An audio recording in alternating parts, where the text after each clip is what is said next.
It was Sunday morning. I was woken up by a horrible scream. I jumped out of my bed and ran to the kitchen, and there I found my dad lying on the ground, unconscious. Papa. How was I to know Papa. that in the early hours of the cold Sunday morning my life would change? I would end up more involved with funerals than I ever thought I would. Before this awful morning, attending a funeral was the last thing I wanted to do, and I did not like going to them. My parents always told me that we go to show our respect to the people who are mourning their loss of their loved one. I had just turned 17 a month ago, and I didn't know what life had to hold out for me. I really wasn't thinking a lot about it. After all, I was only 17. Did I really have to figure it all out at the time? Was it everyone telling me I had time to figure this out? Little did I know that my dad dying would give me the route I would take for the rest of my life.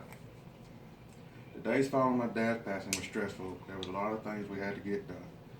People asking all these type of questions, and I didn't feel like answering them and didn't know how to answer them. The last thing anyone wants to do during a time of a loss is to figure out what they feel or how to answer the questions. It was a few months later that it hit me. I found myself becoming more and more interested in everything that went on at the funeral home.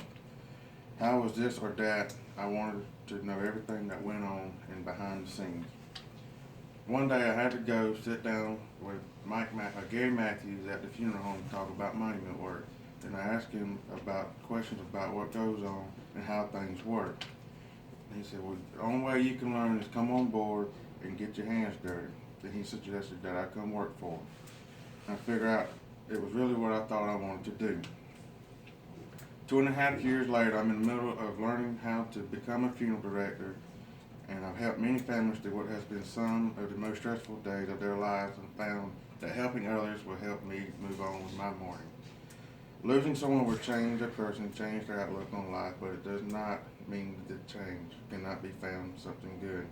I know I'm able to help others, which makes me feel like I'm doing something. Dealing with the loss of a loved one every day is not easy, but knowing what I do help others. And here's a picture of me and my father.